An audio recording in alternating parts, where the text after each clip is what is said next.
As I'm sure by now a lot of you guys have heard, if of course you haven't already, Dragon Ball Super manga chapter number 39 leaks have now been revealed, showcasing very controversial things that are going to be taking place within the upcoming manga chapter that are going to be centered around not only Master Roshi and the Universe 11's strongest warrior Jiren, but also having to reflect on the outcome of what's going to happen between Gohan and Kefla in this upcoming manga chapter. Now, for those that have been wondering or who already have heard the news, it looks like Master Roshi in this upcoming manga chapter is going to be relative enough in going toe-to-toe against Jiren by himself in this upcoming chapter. Now, a lot of people are asking the question or even insinuating the fact that how can Master Roshi, someone who hasn't done anything in so long, in having to have a major role within Dragon Ball Super, Dragon Ball Z, predating all the way back to the original Tenkaichi Budokai tournament when he fought against Goku and whatnot, Master Roshi has not been seen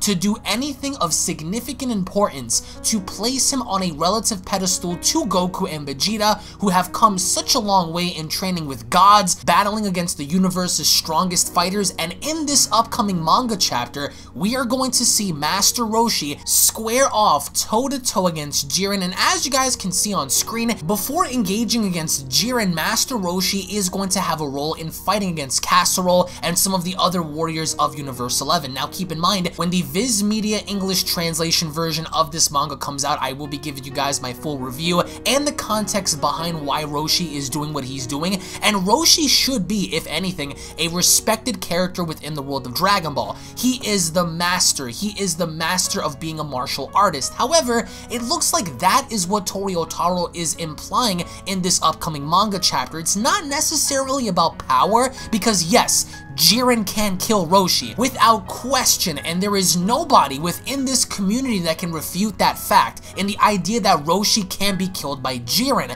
But it looks like it's not about power in this manga chapter, but instead it's about technique. As we see Roshi dive on in, he's squaring off against Jiren, and Jiren, after throwing the first punch, is puzzled on the fact that not only did he miss, but Roshi is actually able to fight back. And what's unique about this is we see Roshi slip and sliding underneath Jiren's feet, he's back flipping away from attacks, and it looks like Roshi is bouncing around so quick that Jiren cannot possibly land a single shot on Roshi. Now also keep in mind, in this upcoming manga chapter, Jiren is heavily suppressed. So yes, Jiren is trying to hit Roshi, but not to the fullest extent of his true potential. Let's not get that confused. People are beginning to question if Jiren is now weak or he's fodder compared to Roshi. No, keep in mind, Jiren is still heavily suppressed in this fight, but even in the current state that he is in right now, he can't seem to punch Master Roshi. But as we go deeper into this manga chapter, it also looks like Roshi is not only able to dodge all of Jiren's punches, but the reason why it is implied that Roshi is of course moving the way he is moving, as according to my good friend Anti-Metaman on Twitter,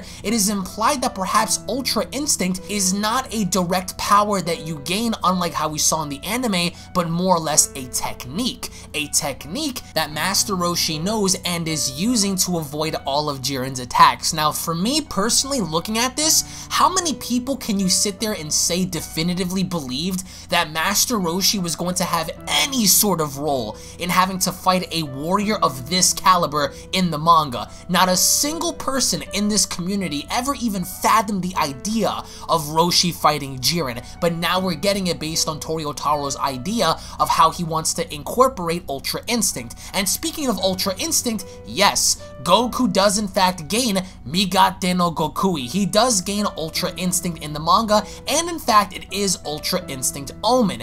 And we are going to be getting the full English translations in the next couple of days, just so the context of why or how Goku obtained Migate no Gokui is not misconstrued. And again, make sure you guys come back on the channel because I will be explaining everything in full detail. But Goku is seen rocking the black-haired Ultra Instinct form in this manga, and it's implied that perhaps maybe Goku achieves this because of Roshi. There's going to be be a larger explanation behind this, but for me, I wasn't really surprised by this because if you guys recall, exactly 1 year ago today, we had the reveal of Ultra Instinct. We had the build-up to episode 109, 110, when Goku first achieved Ultra Instinct. So they're kind of paying homage to that. We're kind of going back, and a year later, we're getting the debut of Ultra Instinct in the manga, which is pretty cool because a year prior, we had the debut appear in the form of the anime. So nonetheless, aside from Goku's aspect and seeing Roshi fight against Jiren, we also have a definitive battle and conclusion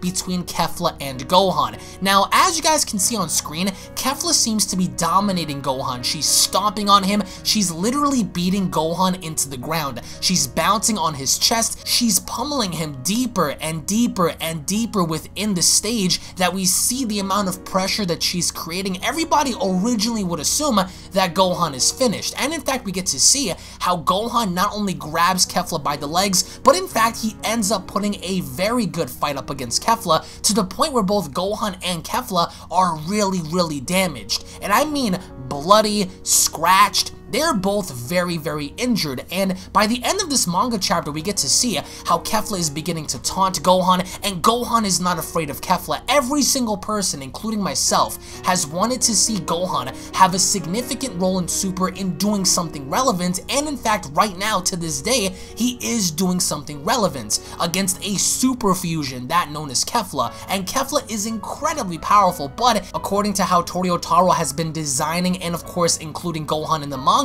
Gohan is able to go toe-to-toe against Kefla. Yes, Gohan versus Kefla and a supposed Ultra Instinct Master Roshi versus Jiren. And what's crazy about this is we see how in fact there is a double elimination via Gohan and Kefla. Gohan eliminates Kefla and Kefla eliminates Gohan. And that's a big thing because that's a huge change in difference in what we saw in the anime with Ultra Instinct Goku having to blast away Kefla using the Kamehameha. So this is a major twist and a major turn in the events of the manga chapter in seeing what Gohan's position is going to be, what Goku's position is going to be, what Master Roshi's position is going to be, because everybody seems to have something of importance in this manga chapter. And what really is baffling about this is the fact that in the previous manga chapter we've learned that Kefla, if anything, should be considered next to Jiren the strongest fighter on the battlefield, but at the same time we have absolutely no evidence to support the idea that Gohan is even using his ultimate power to fight off against Kefla to begin with, because Gohan at this point is able to not only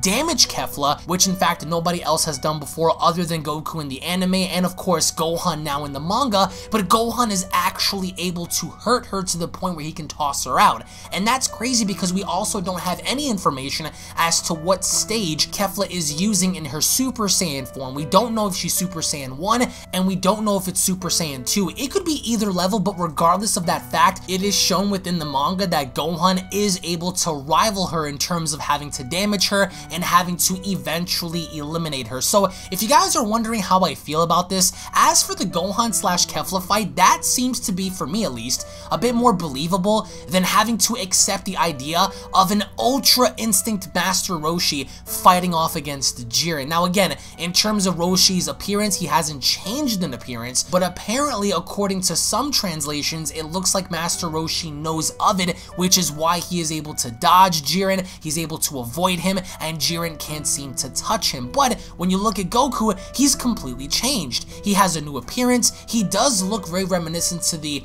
anime version of what we saw during 109 and 110, and Beerus is shocked, Krillin is shocked, everyone is shocked, and we seems to be very happy that Goku has finally tapped into this kind of stage where he's using Ultra Instinct to his advantage, but everything seems to be a bit convoluted. I don't know why they chose to go with Roshi. If anything, they should have gone with Vegeta in giving him a bit more shine. Gohan's gonna be getting shine, and even though Gohan loses to Kefla, he still eliminates her in the process. So at the same time, I guess you could say everybody wins, but I want to hear your thoughts in the comment section below. How do you guys personally feel about this? Do you guys think that this is egregious? Do you guys perhaps think this is the right thing to do in allowing other characters to shine. Let me know your thoughts in the comment section below, guys. Thank you all so much for watching. Once more, if you guys are new, punch that subscribe button, turn on all notifications if you guys are stoked, ready, and excited for the upcoming manga chapter. Slap a like down below, tune back in for more, and I'll be checking you guys in the next video. Take it easy, everybody. Cue my legendary outro, bitch. This is the Galactic Emperor of the Universe, and of course I'm here to tell you to subscribe to UnrealEntGaming and all his social media platforms. Also, don't forget to turn on notifications so you can be the first to know every time that he uploads a new video. Oh, did someone say UnrealEntGaming? Oh my god. The fuck's up, on? Put on some clothes! Well, why don't you put on any clothes? What? I don't need clothes. Jesus Christ, that's huge!